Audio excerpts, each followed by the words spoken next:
Hi! Chemistry అంటే boring అనుకుంటున్నారా? అస్సలు కాదు. దాన్ని ఒక సూపర్ డూపర్ డాన్స్ పార్టీగా మార్చేద్దామా? ఈరోజు మనం ఒక కెమికల్ రియాక్షన్ గురించి నేర్చుకోబోతున్నాం. అది ఎంత సరదాగా ఉంటుందంటే జీవితంలో మర్చిపోలేరు. అవునండి, మీరు విన్నది కరెక్టే. జాన్ లూయిస్ మెమరీ స్కూల్కి మీ అందరికీ స్వాగతం. ఇక్కడ చదువు అంటే ఒక అడ్వెంచర్ లాంటిది. ఈ రోజు పాఠమైతే మీ మైండ్లో అలా ప్రింట్ అయిపోతుంది. చూస్తూ ఉండండి. ఒక్కసారి ఊహించుకోండి, ఒక డాన్స్ ఫ్లోర్. ఒక జంట చాలా బాగా డాన్స్ చేస్తున్నారు. సడన్గా ఒక కొత్త డాన్సర్ ఎంట్రీ ఇచ్చి ఆ జంటలో ఒకరిని పక్కకు తోసేసి వాళ్ళ ప్లేస్లోకి రావడానికి ట్రై చేస్తే ఎలా ఉంటుంది? ఆ సీన్ ఏంటో తెలుసా? అదే మన ఇవాల్టి కెమిస్ట్రీ పాఠానికి మెయిన్ పాయింట్. సరే, ఇంక లేటెందుకు?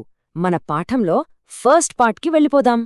ఈ కెమికల్ డాన్స్ కాంపిటీషన్లో అదేనండి, సైన్స్ భాషలో చెప్పాలంటే సింగిల్ డిస్ప్లేస్మెంట్ రియాక్షన్లో అసలు మెయిన్ క్యారెక్టర్స్ ఎవరు? వాళ్ళని ఎలా పట్టుకోవాలో చూద్దాం రండి. చాలా చాలా సింపుల్ అండి. దీని డెఫినేషన్ ఏంటంటే, ఒక కాంపౌండ్లో ఉన్న ఒక ఎలిమెంట్ని ఇంకో ఎలిమెంట్ వచ్చి పక్కకు జరుగు అంటుంది. అంతే. మన డాన్స్ భాషలో చెప్పాలంటే ఇదొక పర్ఫెక్ట్ పార్ట్నర్ స్వాప్ అన్నమాట. ఇప్పుడు దీన్ని గుర్తుపట్టటం ఇంకా ఈజీ. జస్ట్ రెండు స్టెప్స్. స్టెప్ 1, ఒంటరిగా ఉన్న సోలో డాన్సర్ని వెతకాలి, అంటే single element. Step 2, already dance చేస్తున్న జంటని చూడాలి, అంటే ఒక కాంపౌండ్. అంతే. ఒక సింగిల్ ఎలిమెంట్, ఒక కాంపౌండ్, ఈ రెండూ కనిపిస్తే అది సింగిల్ డిస్ప్లేస్మెంట్ రియాక్షన్ అయ్యే ఛాన్స్ చాలా ఎక్కువ.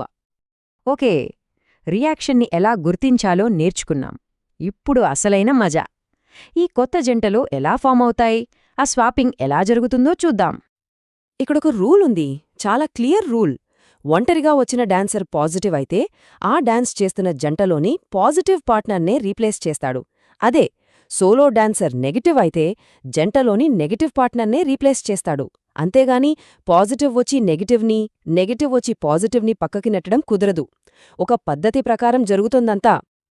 సరే, ఒక ఎగ్జాంపుల్ చూస్తే మీకు ఇంకా బాగా అర్థమవుతుంది. మన సోలో డాన్సర్ జింక్. ఇతను ఒక పాజిటివ్ క్యారెక్టర్. ఇక డాన్స్ చేస్తున్న జంట కాపర్ సల్ఫేట్. ఇందులో కాపర్ పాజిటివ్, సల్ఫేట్ నెగటివ్.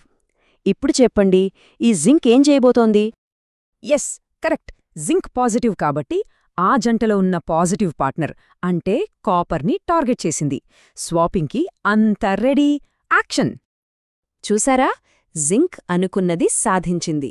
కాపర్ని పక్కకి నెట్టేసి సల్ఫేట్తో కొత్త జంట కట్టేసింది. పాపం కాపర్ ఇప్పుడు ఒంటరిగా మిగిలిపోయింది. సో మనకిప్పుడు కొత్తగా జింక్ సల్ఫేట్ అనే జంట, కాపర్ అనే సోలో డాన్సర్ ఉన్నారు. అలాగే ఇంకో ఎగ్జాంపుల్ చూద్దాం. ఈసారి మన సోలో డాన్సర్ నెగటివ్. ఆమె క్లోరిన్. డాన్స్ చేస్తున్న జంట ఏమో పొటాషియం బ్రోమైడ్. ఇందులో పొటాషియం పాజిటివ్, బ్రోమైడ్ నెగటివ్. మీరు గెస్ చేసిందే. నెగటివ్ క్యారెక్టర్ అయిన క్లోరిన్ ఆ జంటలోని నెగటివ్ పార్ట్నర్ అయిన బ్రోమైడ్ని రీప్లేస్ చేసింది. ఇప్పుడు కొత్త జంట పొటాషియం క్లోరైడ్. బ్రోమినేమో సోలో అయిపోయింది. అయితే ఇక్కడే కథలో అస్సలు ట్విస్టుంది. డాన్స్ ఫ్లోర్కొచ్చిన ప్రతి సోలో డాన్సరు పార్ట్నర్ని మార్చేలేడు. ఎందుకు? ఎందుకంటే దీనికొక గోల్డెన్ రూల్ ఉంది. చాలా ఇంపార్టెంట్ ఇది. సైంటిఫిక్గా చెప్పాలంటే చర్యలో పాల్గొనే మూలకం సమ్మేళనంలోని సంబంధిత అయాన్ల కంటే ఎక్కువ చురుకైనదిగా ఉండాలి. సింపుల్గా చెప్పాలంటే ఒంటరిగా వచ్చే ఎలిమెంట్ జంటలో ఉన్నదానికంటే చాలా యాక్టివ్గా, స్ట్రాంగ్గా ఉండాలి. మళ్ళీ మన డాన్స్ పార్టీకి వస్తే సోలో డాన్సర్ జంటలో ఉన్న డాన్సర్ కంటే స్ట్రాంగ్ పర్ఫార్మర్ అయ్యుండాలి. అప్పుడే వాళ్లని విడదీసి ఆ ప్లేస్లోకి రాగలడు. లేకపోతే నో ఛాన్స్. సరే, ఇక్కడొక ఇంట్రెస్టింగ్ క్వశ్చన్. ఇప్పుడు కాపర్ సోలోగా ఉంది కదా, జింక్ ఏమో సల్ఫేట్తో డాన్స్ చేస్తోంది. రివర్స్లో కాపరొచ్చి జింక్ని పక్కకు నెట్టగలదా? ఏమంటారు? ఆన్సర్ ఒక్కటే, అసాధ్యం. ఇంపాసిబుల్. నెవర్. ఎందుకు? రీజన్ చాలా సింపుల్. మన గోల్డెన్ రూల్ గుర్తుందా?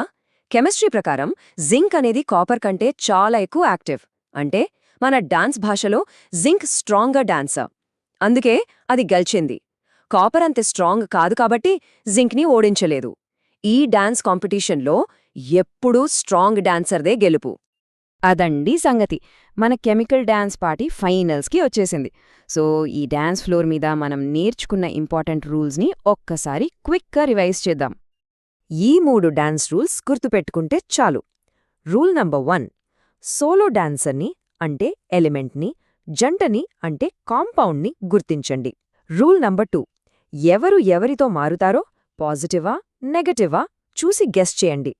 ఇక రూల్ నంబర్ 3, అదే మన గోల్డెన్ రూల్, సోలో డాన్సర్ ఖచ్చితంగా ఎక్కువ యాక్టివ్గా స్ట్రాంగ్గా ఉండాలి. ఈ 3 గుర్తుంటే మీరు ఈ గేమ్లో కింగ్. ఈరోజు పాఠం అయిపోయింది, కానీ వెళ్లే ముందు మీకోసం ఒక చిన్న ప్రశ్న.